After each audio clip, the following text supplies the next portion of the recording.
Praise Lord परमेश्वर मानव धन्यवाद हो परमेश्वर केत अनुग्रह कले आज आप निकट में गोटे शिक्षा नहीं आसवाई सुजोग देते से ईश्वर को धन्यवाद देवा सहित मुझे समस्त मोर प्रेज लॉर्ड जन प्रेज लॉर्ड आज शिक्षा हूँ जे किए कहला जे ख्रीस्टियान गोटे धर्म नुहे आउ ए ख्रीस्टियान गोटे धर्म ना कौ मैंने कहते जो माने डरुआ जो माने डरवे निजर माने पवित्र आत्मा जो माने पाई नाहांती जहाँ को कह जाए पवित्र आत्मा जो माने पाई नाहांती से माने ही कहे ख्रीस्टियान गोटे धर्म नुहे जिते बड़े प्रेरित पाउल प्रचार करुछंती जे जेते बड़े जीशु ख्रीस्ट पिता परमेश्वर को आज्ञा को पालन कले पालन कला पोरे से शेष पर्यंत कृषि और मृत्यु पर्यंत जिते बड़े आज्ञा बहेले तापर फिलिपिय मंडल को लिखुंट जे ताहा को पिता परमेश्वर प्रभु जीशु ख्रीस्ट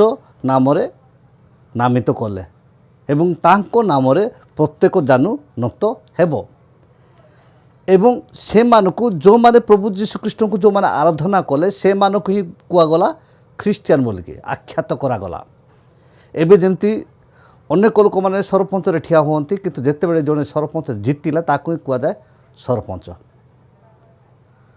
ठीक से प्रकार इस्राएल थे ख्रीस्ट आसबे बोलिकी समस्त अपेक्षा करिकी थिले सेतिपे से जो समीरण स्त्री कहूँ से ख्रीस्ट होइथिबे परा अर्थात ख्रीस्टियान हेबार अर्थ हूँ ख्रीस्टंकर रीतिनीति को अनुसरण करिबा आउ एटा को कहा जाए कौन धर्म नारीर धर्म हूँ केतेबेले से जेतेबेले बड़ कन्या हुए तार सेठू नारीर धर्म स्टार्ट हुए जहाँकि लेविय 15 अध्याय 19 ରୁ 25 लिखा जाए से जेतेबेले बड़ कन्या हला पोरे केमती रहिबो केमती बसिबो केमती हेबो से दिन टुकरा स्त्री धर्म तार आरंभ हैला स्त्रीर धर्म आरंभ है से पर्यंत ताकू व्यवस्था दिया जीवन तार कौन कौन करने किंतु जितेबाला तार जो बड़ कन्या है सेठू तार कौन व्यवस्था स्टार्ट है जोटा कि लेविय 15 अध्याय 19 ରୁ 25 भितर भलरे उल्लेख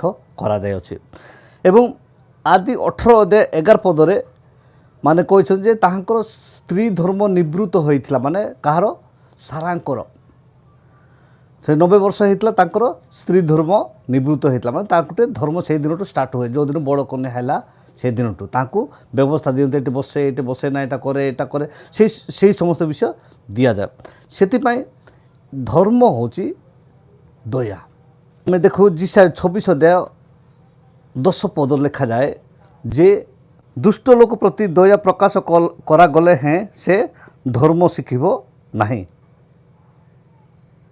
सरलता देश रे से अन्याय करिब ओ सदाप्रभुंकर महिमा को अनाइब नहीं दुष्ट लोक प्रति दया प्रकाश कले से धर्म शिखिब नहीं आउ जीशुकर काम थिला दया करिया दयार अन्य नाम होची धर्म आकु आ पाखरे दया धर्म नहीं सेतिपाई ये जो मन परिवर्तन कर कहते जीशु किंतु धर्म परिवर्तन करिया कहउनथिले अर्थात जो माने मन परिवर्तन करुथिले से मानक ही ख्रीस्टियान धर्मर लोक बोलिकी नामकरण करा जाय अछि आ जो माने से मन परिवर्तन करुनथिले से मानकु हिंदू धर्म बोली कहा जाय बाइबल से प्रमाण करे प्रकाशित आमे देखु प्रकाशित 9 अध्याय 20 एवं 21 पद देखु जेहु अवशिष्ट मनुष्य माने यही समस्त क्लेश द्वारा बोध करा जाय नथिले से माने अपना अपना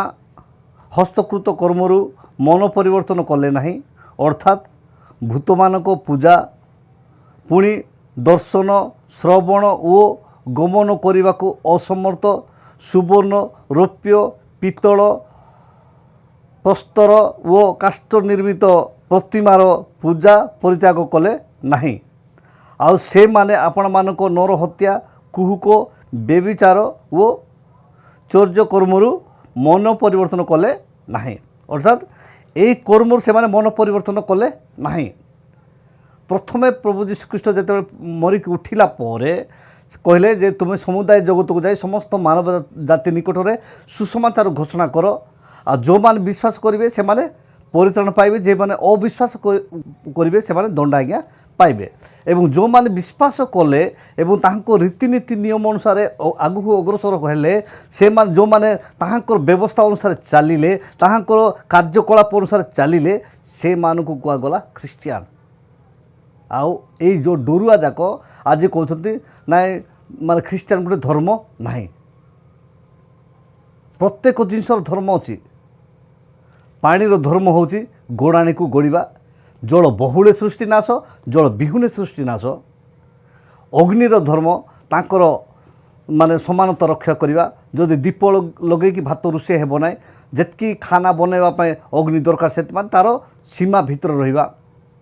एवं वायुर धर्म मध्य तार सीमा से वायु एवं अग्नि एवं आउ जोटा कि जल तार अधिकार परमेश्वर निकट रहिला। आमर अधिकार हूँ आम पाखे जे यहाँ भल यहाँ मंद आ सेठू त्याग करके भल जिनस करके जीवा हूँ ख्रीष्टान जीवन। से अनेक लोक माने माने डरिकी आम जो कटगड़ हाईस्कल पढ़ुलु से को आमर क्लास टीचर जी थे मीनाकीर्तन महापात्र सार हॉस्टेल रोलु। आउ से पचारे जे हॉस्टेल पिला मध्यरु किए किए ख्रीष्टान अछ हाथ टेक आ से हॉस्टेल रू बाहर करा जीवो। सेते को जे कि आमर वर्तमान मध्य प्रभु सेवा कार्य करुछन्ते करुणा विश्वमाजी आ से एवं मु दी जन जेते हाथ टेकिलु तापर समस्त हाथ टेकिले ना, माने डरिकी हाथ टेकिले ना। आमे केवल ब्रदर इन ख्राइस्ट तांको चर्च रे पास्टर अछंती आमे दी जन हाथ टेकिलु। जेतेबेले आम सब सरला पर मु से पचारि से कहले ना आमे कौन हो आम बापा माँ होती। आज ए मान को कहे डरुआ आ से माने पवित्र आत्मा पाई नाहांती। जेतेबेले पवित्र आत्मा पाइले पितर जो पितर कि 3 वर्ष 6 मास जीशु को सहित थिले खाइले पीले रहिले से कहते मु जीशु को जानी ना, अस्वीकार कले। किंतु जेतेबेले पवित्र आत्मा पाइले ताकू कौन विषय अटकाई रखी पारिला नाही। सेतिपाई ख्रिस्टियान हेबा सहज नुहे। ख्रिस्टियान पाई तुम ताड़ना भोग करुछ धन्य बोलिकी माने प्रेरित पाउल प्रत्येक मंडली को उत्साह प्रेरणा करुछंती।